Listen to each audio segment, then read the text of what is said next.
Aizdītajā nedēļā pie Kandavas represēto piemiņas akmens svinīgā pasākumā pulcējās gan jaunieši, gan tie, kuri pārdzīvojuši Sibīrijas šausmas.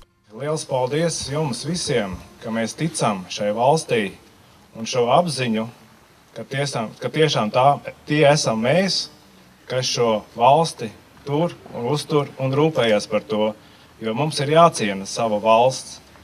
Un gribu teikt paldies visiem, kas iesaistījās šīs vietas sakārtošanā, lai mēs tiešām pieminētu mūsu vēsturisko faktu, kāda ir šī bijusi nežēlība pret mūsu tautu.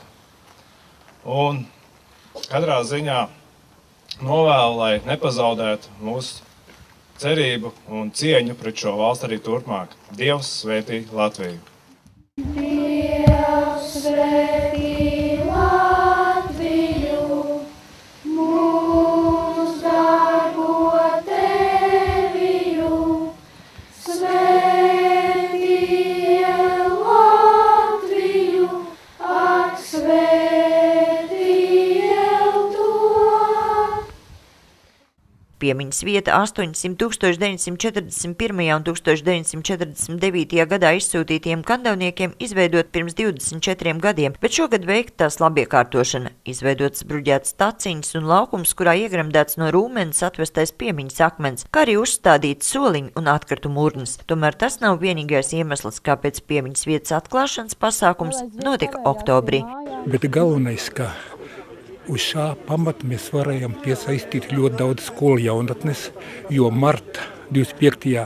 ir bērniem brīvlaiks, jūnijā ir izlaidumi, bet šī tā diena, kad mēs varam tiešām, jūs redzējāt, kā bija jauniešu pulks ar tādu mērķi, lai mēs uzrunātu jauniešus.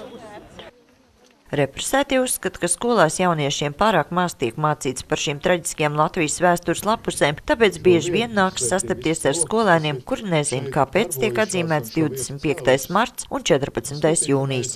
Un mēs esam dzīvojuši līdz šim neatkarīgā Latvijas laikā, jau 24 vai 25 gadus, un tikai pāris pēdējie gadi, tad, kad sāk pievērst formāli izglītībā tādu nopietnāku iedzienu Latvijas vēsturi, Latvijas attīstību.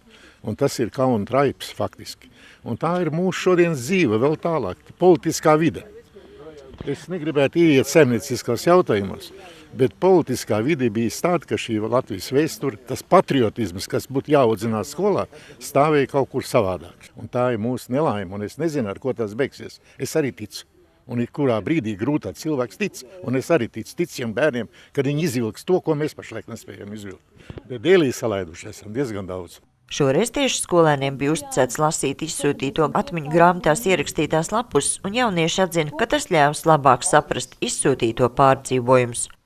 Tas sajūts īstenībā bija tāds, ka tas lika mazliet atgriezties, vismaz man personīgi, tā kā laikā aizdomāties, kā tas viss tur varēja būt, ka tas, lai gan es jau to zināju, ka tas nebija viegli, tas bija ļoti smagi, bet tas tā kā padziļināti lika, iztēloties, kā tas varēja būt. Lai atcerētos to baigo dienu notikumus, represētie pie piemiņas akmens ik gadu pulcējas 25. martā un 14. jūnijā, bet skolās tiek īstenot programma Represijas Kandavas novadā. Sandra Leitāne, Andris Spāns, TV Spektrs.